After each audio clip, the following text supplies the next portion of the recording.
Okay. Okay. I'm sorry. Good evening. Luzon, Visayas, and Mindanao.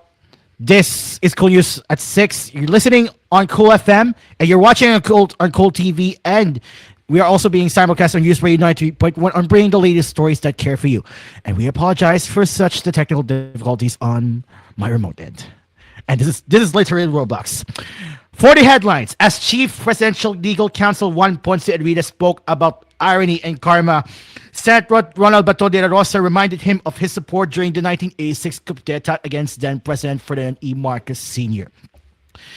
He said in a phone patch interview on Wednesday, the Senator De La Rosa, every person has the right to his own opinion. Opinion niya yan. So, respetuhin na natin kasi matanda na yan. Respetuhin natin yung opinion ng mga matatanda at ng mga veterano. In a Facebook post on Tuesday, Juan Ponce Enrile, or JPE, noted that those who allegedly committed unwarranted and violent acts of injustice are now drowning and gasping for justice. He wrote, "What a pathetic and ghastly irony." He ended his post with this line, "Karma, abracadabra, what a magic miscalculation." Enrique did not mention names in his post, and De La Rosa would not say if he felt alluded to. But the senator later reminded Enrique how he supported his cause against Marcos. Enrique was Marcos' defense minister until he led the coup d'etat in 1986. He said, "Basta dapat alam ni Senator Enrique na nung aming nurang pag-iisip noon, first class cadets kami ng PMA, we volunteered to go down to support him during the coup d'etat ng 1986. I just want him to know that I supported him." But he had no regrets, according to De La Rosa, as he still believes that Enrile and the military troops that reform the armed forces of the Philippines, reform the armed forces movement did the right thing at that time. De La Rosa is facing the possible arrest from the ICC over crimes against humanity allegedly committed during the implementation of the previous administration's war on drugs. The senator was the first chief of police of then President Rodrigo Duterte, who is now detained and facing the same charges before the ICC in The Hague, Netherlands. In Malacanang earlier Wednesday, they said the government is considering regulating social media posts amid the spread of misinformation and disinformation in the wake of the former President Duterte's arrest and surrender to the ICC. In a palace briefing, PCO Undersecretary Palace Press Officer Claire Castro said discussions are underway for the possible release of new guidelines for the measure. She said, "Opo, yan na po talaga ang pinag-uusapan natin ngayon." And when asked if concerned agencies would come up with new policies to regulate the use of social media, Castro lamented that even the Supreme Court has become a victim of fake news, following the circulation of social media posts about the false claims on the High Court's issuance of a temporary restraining order on Duterte's arrest and the petition seeking the resignation of President Ferdinand R. Marcos Jr. She acknowledged that the government alone cannot address the issue, saying a whole-of-nation approach is needed to stop the spread of fake news. She said, "Hindi lamang po ang gobyerno ang siyang magsasayos po nito. Lahat po tayo ay dapat magtulong-tulong para po maiwasan po natin, matanggal po natin ang lahat ng mga fake news. Kaya kailangan po talaga namin ang tulong ng social media, ng mainstream media para masawata po natin ang mga kumakalat na ganitong klase ng fake news." Castro earlier said the PCO is coordinating with the National Bureau of Investigation and the Philippine National Police to investigate the fake news peddlers. Going back to the Senate, House Deputy Majority Leader Paulo Ortega should study more about the impeachment proceedings against Vice President Sara Duterte, especially during the session break, Senate President Francis Chis Escudero said on Wednesday. Escudero made his remark after Ortega criticized the upper chamber, saying that if it could hold hearings during the recess, it should also be prepared to uphold its constitutional duty and act on the impeachment case against Duterte. According to Ortega, justice delayed is justice denied, noting that if the government wanted to maintain public trust, they need not treat anyone higher than the law. If there is time for other issues during recess, why can't we dwell on issues that have a deeper effect on our country? The Senate has a mandate as an impeachment court, and we are expecting them to do their job without hesitation, Ortega said in Filipino. But this did not sit well with Escudero, who reiterated that impeachment proceedings could not start while the Congress was not in session. Escudero said in a statement, I think Congressman Ortega should study more regarding the difference between motu proprio hearings that can be done when Congress is not in session and impeachment proceedings that cannot be commenced during recess. He added, again, may I advise him and his other co-prosecutors to instead make the most out of this period and study or build their case, because when we start, we will not allow any delays whatsoever. Escudero said that this should be the case unless Ortega would want to sabotage the impeachment case by adding yet another ground for the opposing party to question the proceedings. Escudero said perhaps he may also want to get clear signals from the Speaker, who is quite satisfied and has never questioned the Senate's actions, preparations, and preparedness. In an historic move on February 5, the House impeached Duterte, garnering over 200 signatures from lawmakers. On the same day, it transmitted the articles of impeachment to the Senate, but the upper chamber adjourned its session without tackling the document itself. And this is koolNews at 6. Vloggers and social media personalities may be cited for contempt if they continue to skip the House of Representatives Tri-Committee's next hearing, ranking lawmakers said on Wednesday. In a statement, Santa Rosa City Representative Dan Fernandez said the Tri-Committee, like all other committees, was allowed by Congress to summon individuals to testify during the inquiries in aid of legislation, and any violation of subpoenas would result in possible contempt orders. Congressman Dan Fernandez said that also the chairperson of the House Committee on Public Order and Safety and lead presiding officer of the Tri-Committee, disinformation is a national security issue. It erodes public trust, destabilizes institutions, and manipulates democratic discourse. We cannot allow social media to become a free-for-all platform for deception and propaganda. Congress has the authority to summon individuals to testify on the matters of public interest. Ignoring lawful orders is a direct challenge to our institution and the democratic principles we protect. According to the Tri-Committee, the following may face contempt orders have skipped past hearings already.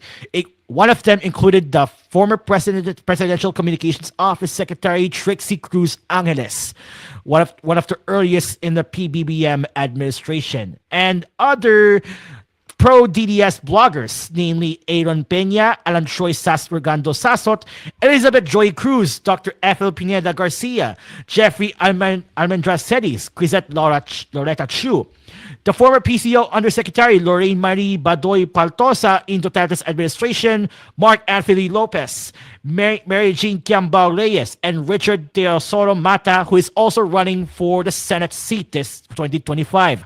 Aside from Fernandez panel, the Tri-Committee is composed of the House Committee on Public Information and the Committee on Information and Communication Technology.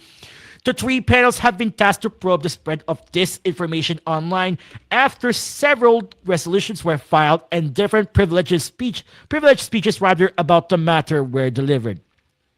Surigao del Norte's 2nd District Representative Robert Ace Barbers was one of the lawmakers who delivered a privileged speech against fake news spread about him and the other chairpersons of the Quad Committee, which then probing illegal activities in the Pago operators, the illicit drug trade, and EJ case in the past administration's drug war. According to Barbers, a regulatory framework for social media use may need to be established, just like how mainstream media organizations and legitimate news outlets adhere to a set of ethical standards. The lawmaker reiterated, however, that the hearing was not meant to stifle free speech, but to just keep in check possible abuse of freedom of expression. He said, I would like to reiterate that the objective of the hearings of the Tri-Committee is not to suppress the freedom of expression or the freedom of speech. In fact, we are all aware that this is provided for in our Constitution, and we like to respect the right of everyone to his own opinion or to his own expression. Contrary to what others may be thinking, that this is not in any way a tool to suppress their expressions or opinions on certain issues, whether they may be political or economic or even other points of views. Filipinos have long been considered to be one of the, if not the most prevalent social media and internet users across the globe.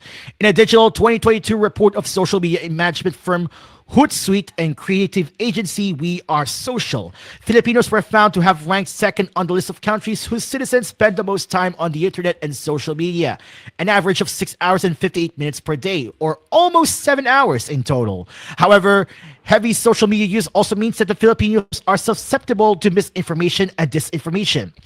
Last year in May, lawmakers urged the public to exercise discretion amid the spread of videos where President Ferdinand Marcos Jr.'s voice is being mimicked to announce that the Philippines was getting ready for war against China. The PCO has already disowned the video, saying the voice there was made to sound like the president, stressing that Marcos has not made such an order to the AFP. Just recently, House lawmakers called out misinformation and disinformation attempts spreading on social media after the former president Duterte was taken into custody by the ICC. Some supporters of the former administration have shared on social media posts stating that the Supreme Court received a petition containing 60 million signatures asking that the Marcos step down from office. The office of the SC spokesperson Camille Ting said the High Tribunal has not received any document hearing or bearing the titles SC receives petition on 60 million signatures calling for President Marcos' resignation, adding that their office has not issued such a document. According to the SC, the supposed document was spread by Facebook accounts under the names Chus Dibungan and Bernard Flores Maicon. SC also vowed to investigate these acts of disinformation and take necessary measures, including the imposition of proper sanctions on those responsible. Coming up later on koolNews at 6. All right, and 5 suspects in Surigao del Norte were nabbed. 5 suspects in Surigao del Norte robbery nabbed in Camarines Norte. And for later in the entertainment news, Enrique Gil signs multi-film partnership with MediaQuest. More news and headlines later on koolNews at 6. It is now 6:15 p.m. Philippine Standard Time.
6:22 and the clock, and welcome back on koolNews at 6. Sunshine Media Network International's Facebook pages were suspended for expressing hatred or contempt for a group of people.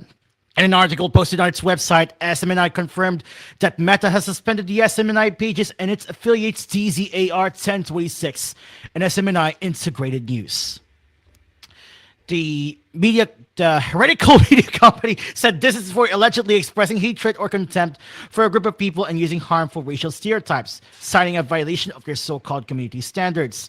Let us be clear, we do not post anything harmful to the community. It came in the aftermath of the arrest of former President Rodrigo Duterte, a known ally of controversial televangelist and false teacher Apollo Kibaloy. Yes, he owns the network. In reaction, the former top cop Senator Bato de Rosa lamented this development, and it's not surprising that that SMNI's Facebook pages were suspended multiple times. Its website, however, remains open for public access together with its 24/7 live stream. Well, police officer Fogger, who is a supporter of the former president, is now facing 5 administrative cases aside from sedition, according to the QCPD. The police district had earlier filed a criminal complaint of inciting to sedition against patrolman Francis Steve Fontillas on social media posts after Duterte was arrested by the request of the ICC. The QCPD Director Colonel Meresio Bustig Jr. said in a press conference, aside from the criminal case, he is now facing 5 admin cases. That the 4 cases were already referred to the NPC or the NAPOLCOM, and 1 for grave misconduct, a conduct unbecoming of a police officer, and 2 for less grave neglect of duty. The district police chief said the grave misconduct case stemmed from any act that constitutes a crime punishable under the revised penal code. Additionally, the QCPD said the case for conduct unbecoming of a police officer stemmed from any act seriously compromises his character and standing in the PNP. Further, according to the QCPD, the 2 cases of less grave neglect of duty stemmed from failure to comply with any lawful order or instruction of a superior office and willful violation of the PNP guidelines in social media use. A 5th administrative case, meanwhile, also for less grave neglect of duty, was referred to the NCRPO. The 5th case was for Fontillas' absence without the necessary approval. Absent without official leave. This is despite Fontillas claiming in another Facebook post that he was on a leave of absence. Postig said Fontillas applied for a leave from March 6 to March 19. However, he did not show in his Facebook post whether it was approved or disapproved. So effective March 6th, he was no longer reporting for duty. So we had him filed as AWOL or AWOL. Fontillas may file summary dismissal proceedings if he remains AWOL by April 5 or 30 days after his initial absence on March 6. The QCPD announced that it filed a sedition complaint against Fontillas in connection with the Cybercrime Prevention Act. Both the QCPD and PNP were previously reiterated that the law enforcement agency's non-partisan stance. This was amid the online uproar from Duterte supporters, including social media users claiming to be police and military personnel, condemning the former president's ICC arrest. 5 individuals involved in a robbery incident in Surigao del Norte were arrested during a dragnet operation in Santa Elena town in Camarines Norte province on Tuesday. Police Lieutenant Colonel Maria Luisa Calubacui, Bicol Police Information Officer, told in a text message on Wednesday that their personnel intercepted the suspects at 5:10 p.m. along Maharlika Highway in Barangay Tabugon. The police lieutenant colonel said the suspects identified as Jess and Dado from Subic, Zambales, and Ed, John, and Matt from Baliwag, Bulacan were captured with the help of intelligence provided by the Claver Police in Surigao del Norte.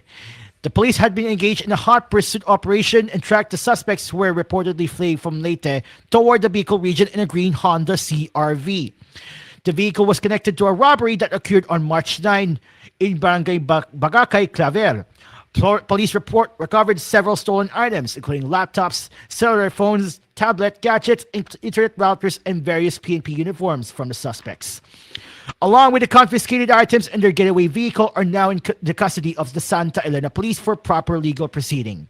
A background check revealed that one of the suspects, known as Ed, had an outstanding warrant for carnapping, according to Kalubakwib. Ronnie Daggle, the father of slain stand-up comedian Gold Daggle, is mourning the killing of his son, who was just working to earn a living. In a statement on March 18 on Facebook, the father addressed, "Who ordered the killing of my only son?" He also said he's also a son of a World War II veteran who defended this country to regain the independence. In the comment section, Ronnie further described the tragic death of Gold as a senseless killing of a grandson of a WW2 veteran. Gold was known for his humor that tackled social political themes and taboo topics. He drew the ire of some individuals with his controversial comedic performances that made references to a certain religious group. The stand-up comedian was shot dead in Pampagal last March 15. Gold's mom, Jocelyn Cruz, previously stated that the people who claimed to be closest to God were the perpetrators behind the comedian's death. For the entertainment news, Enrique Gil, together with his production company Slingshot Studios, has inked a multi-film contract with MQuest Ventures, the content creation hub of MediaQuest Holdings. With their partnership, Gil, Slingshot Studios, and his business partner Ranvel Rufino will co-produce several films with MQuest Ventures. Present at the contract signing were MVP Group and MediaQuest Chairman Manuel V. Pangilinan, MediaQuest and MQuest Ventures President CEO Jane Jimenez Basas, and MediaQuest Group Chief Financial Officer John L. Andal. This partnership with Enrique Gil is a testament to our commitment to bring said. Gil, for his part, expressed his excitement for the collaboration, even for the smallest ways possible.